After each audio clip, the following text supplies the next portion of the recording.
안녕하세요. 4월 16일 목요일입니다. 오늘은 글을 보라 라는 제목으로 말씀을 함께 연구하겠습니다. 먼저 기도하고 시작하겠습니다. 하늘에 계신 아버지 하나님, 정말 저희들의 삶이 겸손해지기를 간절히 원합니다. 아버지여, 약속한 성령을 통하여 오늘 그리스도를 보여주시고 그분의 실체를 더 깊이 이해하게 하여 주셔서 오늘 이 시간을 통해서 다시 한번 거룩한 역사를 맛보도록 인도하여 주시옵소서. 이 시간을 주님께 온전히 맡기며 사랑 많으신 예수 그리스도의 이름으로 기도드리옵나이다. 아멘. 오늘은 빌립보서 2장 3절에서 8절의 내용을 기초로 함께 연구하기를 원합니다. 먼저 한 가지 장면을 상상해 보길 원해요. 어떤 방에 거울만 가득한 공간에 우리가 놓여 있다고 한번 생각해 보시죠. 사방이 거울입니다. 어디를 보아도 내 얼굴만 보인다면 어떠시겠어요? 내 표정, 내 피로, 내 부족함만 계속 보인다면 말이죠. 물론 또 예쁘고 또 멋진 분들에게는 그 시간이 좀 좋을 수도 있지만, 그러나 그런 방에 오래 있다면 결국은 답답함을 느끼고 숨이 막힐 것 같은 경험을 할 것입니다. 그런데 만약 그 방 한쪽 벽이 창문으로 바뀐다면 어떨까요? 그 창문 밖으로 아름다운 바다와 푸르른 하늘과 광대한 산이 펼쳐져 있다면 어떻겠습니까? 그 순간 내가 그토록 크게 느끼던 문제들이, 내 모습이 자리를 찾고 작아지기 시작하지 않을까요? 오늘 우리의 영적인 문제도 이와 비슷합니다. 우리는 너무 자주 나만의 거울만을 보고 창문을 열지 않기 때문에 우리의 삶은 점점 어려워질 때가 있다는 거죠. 자기 자신만을 바라보고 예수님을 바라보지 않을 때가 있다는 겁니다. 그런 면에서 오늘 교과의 제목은 매우 중요하죠. 글을 보라 라고 말하고 있습니다. 엘렌 화이트는 다음과 같이 설명해줘요. 많은 사람은 그리스도를 보는 대신 자기 자신을 보기 때문에 영적으로 약화되어 있다. 그런 의미에서 교만을 이기는 길은 교만과 이를 악물고 싸운 데 있지 않아요. 억지로 겸손해지려고 몸부림치는 그러한 태도에 있지도 않습니다. 거울을 내려놓고 창문을 열듯이 오늘 우리를 자기 자신을 응시하는 시선을 거두고 예수님을 바라보는 데 집중하는 것입니다. 우리는 바라보는 만큼만 변화됩니다. 그분을 바라볼 때에는 분명히 그분을 닮아갈 수 있는 거죠. 오늘 말씀은 세 가지 관점으로 우리는 조금 더 이해해 보려고 해요. 첫 번째, 그분은 얼마나 높으신 분이었는가를 생각해야 합니다. 빌립보서 2장 6절은 이렇게 시작해요. 그는 근본 하나님의 본체시나. 이 말씀은 예수님이 단지 위대한 인간이셨다는 뜻이 아닙니다. 여기 예수님은 본래 본체이셨으나 라는 이 본체라는 의미는 그냥 껍데기를 말하는 게 아니라 본질적으로 하나님이셨다는 겁니다. 그분은 피조물이 아닙니다. 창조주이셨다는 거예요. 오늘 사도 요한도 이렇게 말해주고 있죠. 태초에 말씀이 계시니라. 이 말씀이 하나님과 함께 계셨으니 이 말씀은 곧 하나님이시라. 만물이 그로 말미암아 지은 바 되었으니 지은 것이 하나도 그가 없이 된 것이 없느니라. 우리가 지금 살고 있는 땅, 숨쉬고 있는 이 공기, 우리의 몸과 생명, 이 모든 것이 다 그분의 손으로 지어졌다는 거예요. 우주의 모든 별, 은하, 시간 그 자체까지도 그분의 섭리와 창조 속에 담겨져 있다는 것입니다. 왜 바울은 예수님의 낮아짐에 대하여, 겸손에 대하여 말하기 전에 먼저 높으심에 대하여 이야기하고 있습니까? 그분이 얼마나 높으신 분인지를 이해하기 시작할 때 그분이 얼마나 낮아지셨는가를 더 충분히 이해할 수 있기 때문인 거죠. 그런 의미에서 빌립보서 2장 6절은 이렇게 이어지고 있어요. 하나님과 동등됨을 취할 것으로 여기지 아니하셨다라고 말합니다. 여기서 취할 것이라는 표현은 움켜쥐고 놓지 않는 것을 뜻하는 거예요. 즉 예수님은 하나님과 동등하신 분이셨지만 그 영광과 특권을 자기 자신을 위하여 움켜쥐지 않으셨다는 것입니다. 그러나 상대적으로 사단은 예수님과 분명한 차이점을 보여줍니다. 이사야 14장 13절과 14절에서 사단은 끊임없이 말합니다. 내가 올라가리라. 내가 높아지리라고 말하죠. 사단은 자기 것이 아닌 것을 움켜쥐려 했습니다. 그러나 예수님께서는 이미 가지신 것조차도 움켜쥐지 않으셨어요. 교만은 내 것이 아닌 것을 내 것으로 주장하려는 마음이에요. 부풀린 마음이죠. 겸손은 내 것인 것조차도 내 것으로 주장하지 않는 참된 자유입니다. 여기 우리는 한 가지 더 분명한 사실을 대면하게 됩니다. 예수님께서 자신의 권리를 주장하지 않으신 궁극적인 이유가 무엇입니까? 단순히 낮아지길 원하신 걸까요? 아니요. 거기엔 분명한 이유가 있죠. 그것이 무엇입니까? 우리를 향한 사랑 때문입니다. 그러면 그분은 어디까지 내려오셨는지를 우리는 생각해 봐야 해요. 빌립보서 2장 7절과 8절에서 예수님의 낮아짐에 대하여 분명하게 묘사해 줍니다. 오히려 자기를 비워 종의 형체를 가지사 사람들과 같이 되셨고 사람의 모양으로 나타나사 자기를 낮추시고 죽기까지 복종하셨으니 곧 십자가에 죽으심이라. 예수님의 낮아지심은 단순히 말의 표현이 아니었어요. 실제로 일어난 사건입니다. 이 장면을 거의 숨막힐 정도로 오늘 빌립보서에선 자세하게 묘사해 주는 겁니다. 예수님의 낮아짐은 7단계의 낮아짐으로 보여져요. 근본 하나님의 본체, 그의 출발점을 말해주죠. 자기를 비우시는 과정을 표현해 줍니다. 종의 형체를 가지셨다고 말해요. 그것은 완전한 복종의 노예의 상태를 말합니다. 사랑과 같이 되셨다고 말해요. 피조물의 자리까지 낮아지신 겁니다. 거기에 자기를 더 낮추셨죠. 사람이 되신 후에도 더 낮아지신 분이십니다. 죽기까지 복종하셨어요. 생명 자체를 내어주시는 그 순종의 자리로 향하신 겁니다. 곧 십자가의 죽으심이라. 가장 수치스러운 그런 죄의 무게에 짓눌린 죽음의 자리로 향하셨던 하나님의 낮아짐인 거죠. 요한복음 1장 14절에 말씀이 육신이 되어 우리 가운데 거하셨다고 말합니다. 하나님이신 분이 육신이 되신 겁니다.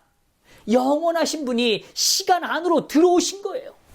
요한복음 4장으로 좀 옮겨가 볼까요? 사마리아 우물가의 장면을 성경은 묘사해 줍니다. 사도 요한은 이렇게 아주 구체적으로 표현해 주죠. 예수께서 길 가시다가 피곤하여 우물 곁에 그대로 앉으시니 때가 6시쯤 되었더라. 성도 여러분, 이 한 절을 천천히 묵상해 보십시오. 창조주께서 피곤하셨어요. 우주를 만드신 분이 다리가 아파서 우물 곁에 앉으신 겁니다. 모든 별을 그 손으로 운행하시던 분이 한낮의 더위에 지쳐 그늘을 찾으신 겁니다. 이것이 빌립보서 2장의 사람들과 같이 되셨다는 실제적 모습이죠. 그런데 더 놀라운 것은 그분이 왜 거기에 앉으셨는가 하는 겁니다. 오늘 본문은 분명히 말해요. 예수님께서 사마리아로 통과하여야 하겠는지라 라고 주님의 의지를 보여주고 계시죠. 왜요? 한 여인을 만나기 위한 것입니다. 5번이나 결혼하고 지금도 남편이 아닌 사람과 살고 있는 가련한 여인 말입니다. 동네 사람들의 시선을 피해 가장 뜨거운 한낮에 물을 길러와야 했던 참혹한 여인 말입니다. 그 누구의 관심도 받지 못했던 한 영혼, 그런 한 영혼을 위하여 우주의 창조주 되시는 그 예수님께서 오늘 피곤한 다리를 우물가에 앉아 기다리심을 통하여 한 여인을 만나기를 원하셨다는 겁니다. 이것이 바로 예수님의 자기 비우심입니다. 우물가의 먼지였고 더위였고 갈증이었던 그 자체가 예수님의 겸손을 보여주고 있는 것입니다.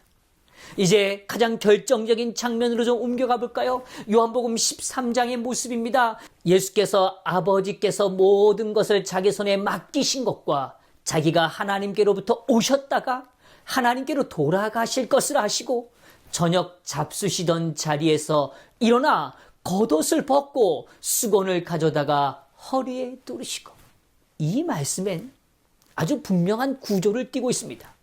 요한은 먼저 예수님이 누구이신지를 우리에게 다시 상기시켜 주죠.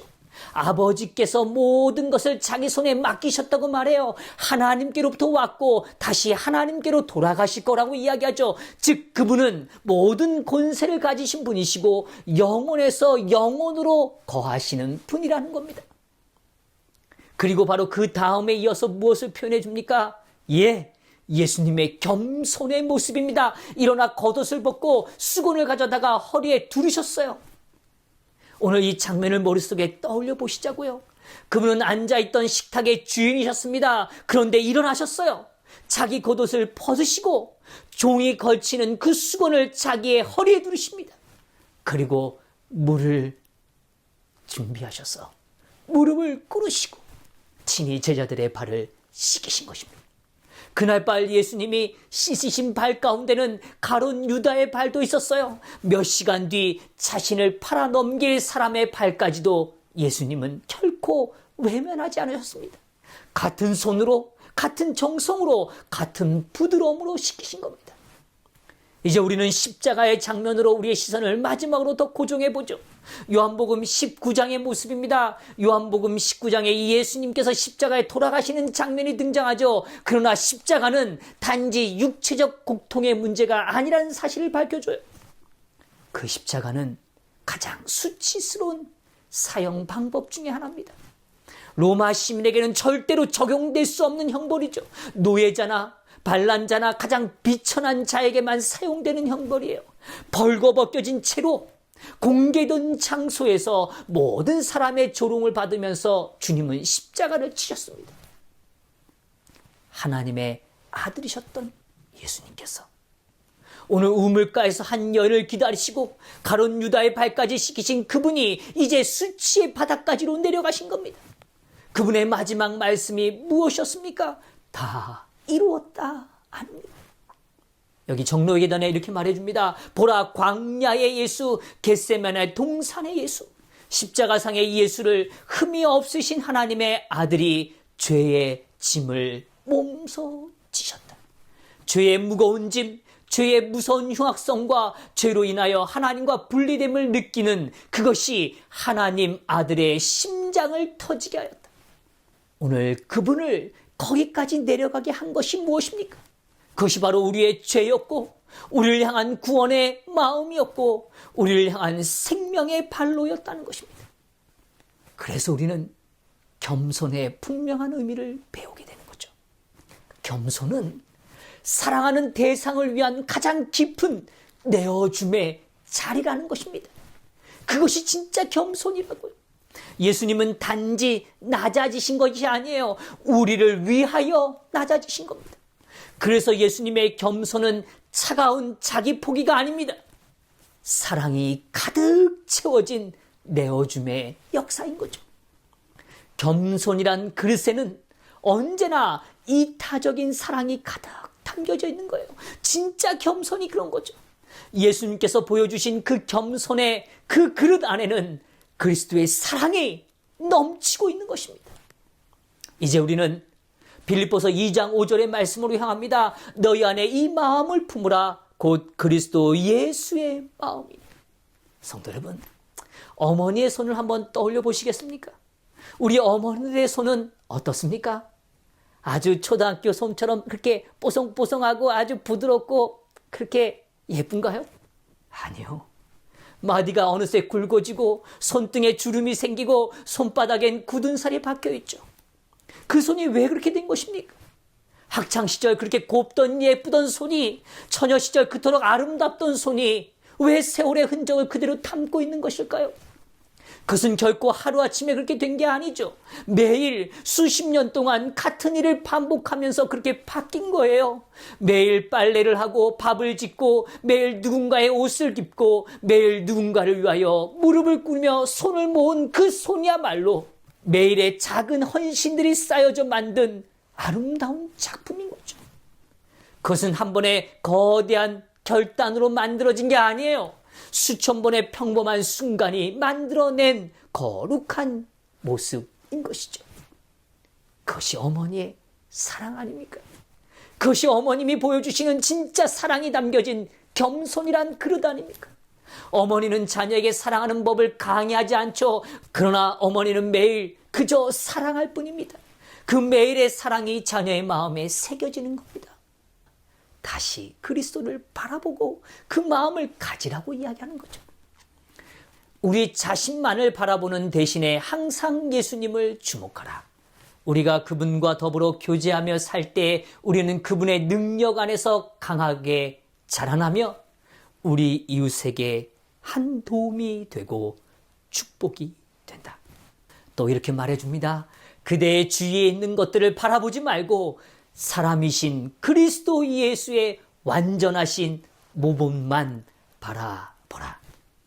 성도 여러분, 내 자신을 비추는 거울만 볼 때 내 약함이 크게 보여요. 그래서 낙심하죠. 내 상처가 크게 보입니다. 그래서 자기 연민에 빠져요. 내 권리가 크게 보여요. 그래서 교만해지죠. 내 자존심이 크게 보여서 그래서 인정받아야만 살 것 같이 느껴지는 겁니다. 그러나 창문을 열고 예수님을 바라볼 땐 달라집니다. 우물가에 앉으신 그분을 바라볼 때 내 권리가 작아지는 거예요. 유다의 발까지 씻기신 그분을 볼 때 내 마음이 부끄러워지는 겁니다. 십자가에 다 이루었다고 하신 그분을 볼 때 내 자존심은 설 자리를 잃는 것이죠. 성령께서 우리의 눈을 계속 그리스도께로 돌리도록 도와주고 계십니다. 겸손은 자신의 권리를 내려놓는 거예요. 겸손은 사랑하는 대상을 위하여 가장 깊은 내어줌의 자리를 갖는 것입니다. 오늘 예수님께서 보여주신 겸손, 그 사랑이 담긴 그릇 앞에 우리의 삶이 젖어들게 되기를 간절히 바라면서 오늘 말씀을 마칩니다. 기도하겠습니다. 하나님, 도와주셔서 오늘 우리가 본 말씀이 우리의 삶에 경험될 수 있도록, 그것이 축복의 풍성으로 녹아내릴 수 있도록 하나님 도와주시옵소서.